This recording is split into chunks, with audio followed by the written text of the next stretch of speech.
जय माता दी दोस्तों, आप सभी का मेरे YouTube चैनल पर स्वागत है। कैसे हैं आप सब? आई होप आप सब बहुत अच्छे हो। माता रानी की कृपा आप सब पर बनी रहे। दोस्तों, आज का वीडियो मैं लेकर आई हूँ कि अगर हमें किसी देवी देवता के विग्रह का प्राण प्रतिष्ठा करना है या घर में उनकी स्थापना करनी है तो क्या विधि है, क्या क्या सामग्री लगेगी। आज का विषय उसी पर है। उम्मीद करती हूँ आप सबको ज़रूर पसंद आएगा। वीडियो पसंद आए लाइक करिए, शेयर करिए, चैनल पे नए हो सब्सक्राइब करिए, बेल आइकन को प्रेस करना बिल्कुल ना भूलें। तो चलिए मैं आज आपको बता देती हूँ। और ये वीडियो आज इसलिए मैं खास आप सबके साथ शेयर कर रही हूँ क्योंकि अक्षय तृतीया आ रही है। परसों शनिवार 22 तारीख को 22 अप्रैल को अक्षय तृतीया है। तो उस दिन अगर आप चाहें तो अगर आपके मन में इच्छा है कि किसी भी देवी देवताओं के आपको प्राण प्रतिष्ठा करना है या घर में उनकी स्थापना करनी है, भगवान के किसी भी मूर्ति का विग्रह का आपको स्थापना करनी हो तो आप कर सकते हैं। तो सबसे पहले मैं आपको बता देती हूँ कि जो भगवान के माता रानी के विग्रह की जो स्थापना होती है वो दो प्रकार से होती है। एक होती है चल प्रतिष्ठा और एक होती है अचल प्रतिष्ठा। अचल प्रतिष्ठा कई बार घर में नहीं करनी चाहिए। कई बार क्या, बहुत जन करवाते भी हैं परंतु घर में नहीं करना चाहिए, क्योंकि कई बार हमें किसी कारणवश हमें भगवान को, कई बार पूजा घर नहीं बनवाए हैं तो वहाँ प्राण प्रतिष्ठा अगर हम स्थापना कर देते हैं कभी तो कहीं और बनवा लिया, तो इस ढंग से होता है कि हमें भगवान को हटाना पड़ सकता है या कई बार किसी कारणवश हमें इस एक स्थान से दूसरे स्थान पर रखना पड़ सकता है। इसलिए कहते हैं कि घर में अचल प्रतिष्ठा नहीं करवानी चाहिए, घर में चल प्रतिष्ठा ही करवानी चाहिए। आप किसी वेद पाठी ब्राह्मण को बुलाकर, किसी भी पंडित जी को बुलाकर पूजा पाठ करवा सकते हैं, स्थापना विधि पूरा संपूर्ण करवा सकते हैं। और मंदिरों में अचल प्रतिष्ठा कराई जाती है, उसका एक विधान होता है जिसमें कि मूर्ति लाने के बाद उन्हें उनके आँखों पर पट्टी बांध दी जाती है और एक दिन भूमि पर, फिर अन्न में, फिर जल में, पुष्प में और इस प्रकार फल में उन्हें रखा जाता है, जो 5 दिन का या 3 दिन का प्रोसेस किया जाता है पूरा। और फिर उसके बाद उन मूर्तियों को सब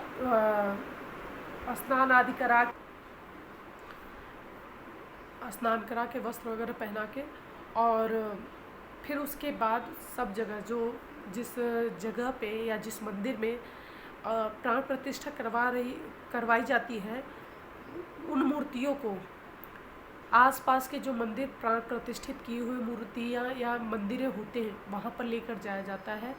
कम से कम 5 या 7 मंदिर ले जाते हैं उस नगर के, उस क्षेत्र के मंदिर जहाँ प्राण प्रतिष्ठा ऑलरेडी पहले से भगवान किए गए हों, वो साक्षी के तौर पर वहाँ पर ले जाते हैं कि ये मूर्त भी प्राण प्रतिष्ठित की जा रही है। और उसके बाद किसी बड़े ब्राह्मण को बुलाकर, पंडित जी को बुलाकर एक एक अंग को जागृत किया जाता है। उसके बाद उसमें प्राण भरे जाते हैं। एक ढंग से बहुत जन ये कहेंगे क्या मूर्तियों में प्राण जाग जाते हैं? नहीं, एक्चुअल प्राण तो नहीं डाले जाते, लेकिन हाँ मूर्तियों को जागृत कर दिया जाता है। इसलिए मंदिरों में अगर आप जाते हैं तो मंदिरों में सबसे ज़्यादा सकारात्मक ऊर्जा पाई जाती है। उसका पूरा विधान 5 दिन का 7 दिन का होता है, वो एक अलग प्रकार से होती है जिसमें प्रॉपर तरीके से अचल प्रतिष्ठा कराई जाती है। तो एक बार जहाँ भगवान जी रख दिए जाते हैं, स्थापित कर दिए जाते हैं, फिर वो वहाँ से मूर्त कभी उठाई नहीं जाती। तो इस ढंग से मंदिरों में प्राण प्रतिष्ठा कराई जाती है। दूसरा चीज़ जो हम घर में स्थापना करते हैं विग्रह की, वो होती है वो होती है चल प्रतिष्ठा, जिसे हम कभी भी आसानी से मंदिर में स्नान पूजा करा सकते हैं, उठा सकते हैं। प्राण प्रतिष्ठा करा लेने पे हम मूर्त उठा नहीं सकते, हम मूर्तियों को फिर उठा नहीं सकते, वो एक ही जगह रहेंगे। इसलिए हम उनकी चल प्रतिष्ठा करवाते हैं। अब मैं आपको बताती हूँ कि अगर हमें प्राण प्रतिष्ठा करनी है या भगवान को हमें स्थापित करना है तो प्राण प्रतिष्ठा हम ये जो घर में करते हैं वो चल प्रतिष्ठा होती है, तो हम कैसे कर सकते हैं। आप चाहें तो किसी पंडित जी को बुलाकर प्रॉपर स्थापना करवा सकते हैं, और नहीं तो आप स्वयं ही सुबह सुबह उठकर स्नान आदि करके अपने हर कार्य से निवृत्त होकर मंदिर में पहुंच जाइए। आसन बिछा लीजिए, साफ वस्त्र बिछा दीजिए मंदिर में। आप चाहें तो एक छोटे से कलश की भी स्थापना कर सकते हैं। और अखंड ज्योत ये 2 ज़रूर जलाइएगा। 24 घंटे के लिए आप अखंड ज्योत जला सकते हैं। कलश मैंने आपको बता ही रखा है कि कलश किस प्रकार से आपको बनाना होता है। उसमें गंगा जल और आप उसमें लौंग, इलायची, सुपारी और अक्षत डालकर आप कलश रख दीजिए। एक आम की टहनी डाल के और चावल भर के रख के, फिर ऊपर नारियल में वस्त्र लपेटकर, चुनरी लपेटकर कलावा बांध कर रख दीजिए।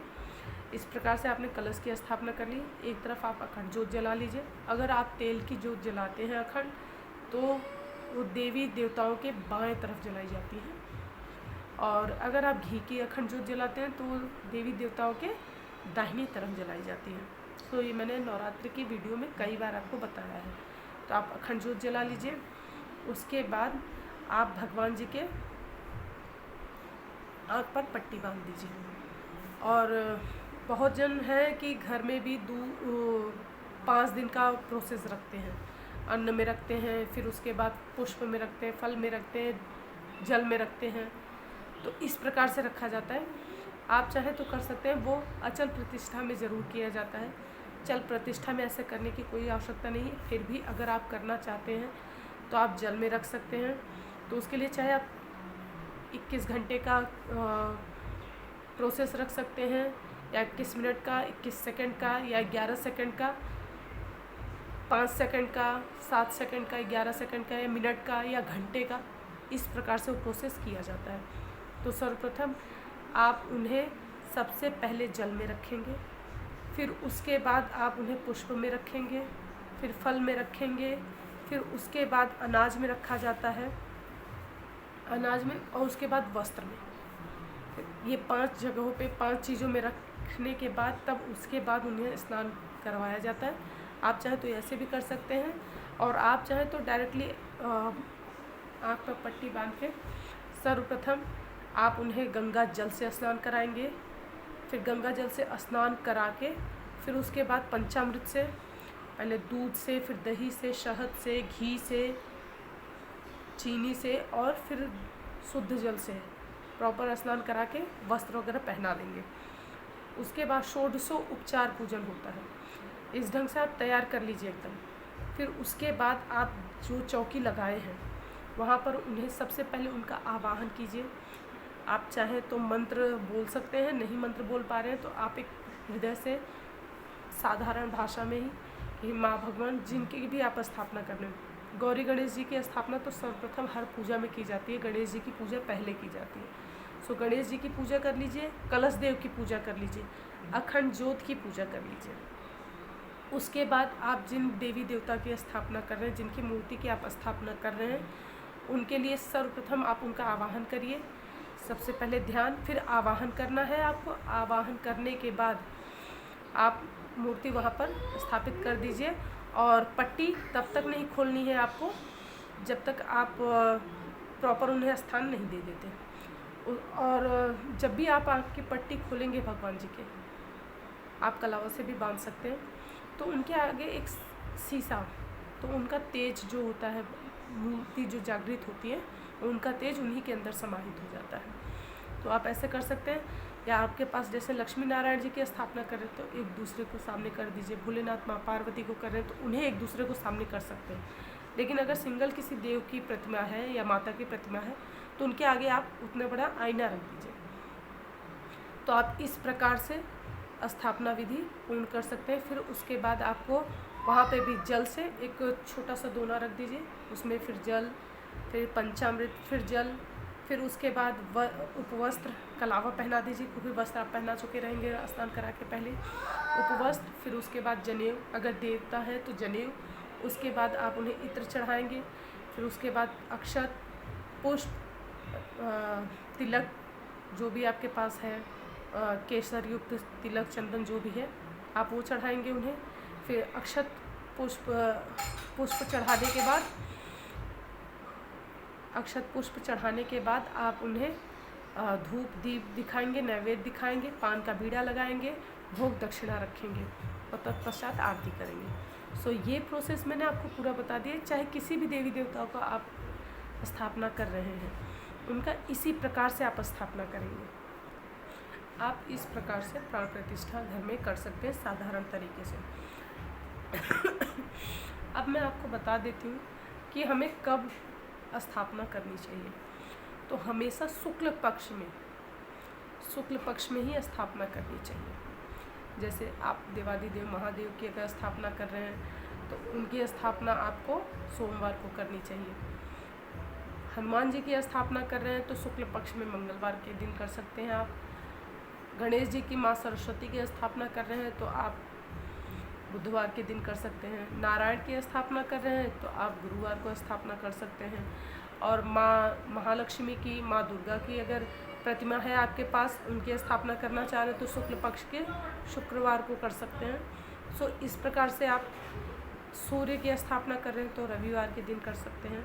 सो इस प्रकार से आप स्थापना कर सकते हैं। दूसरा, और अक्षय तृतीया के दिन भी आप स्थापना कर सकते हैं। किसी भी विग्रह की प्राण प्रतिष्ठा आप कर सकते हैं। दिवाली के दिन कर सकते हैं, धनतेरस के दिन कर सकते हैं। इन सब तिथियों में आपको किसी भी मुहूर्त की आवश्यकता नहीं है। जैसे दिवाली पर हुआ, अक्षय तृतीया पर हुआ, या नवरात्र में हुआ।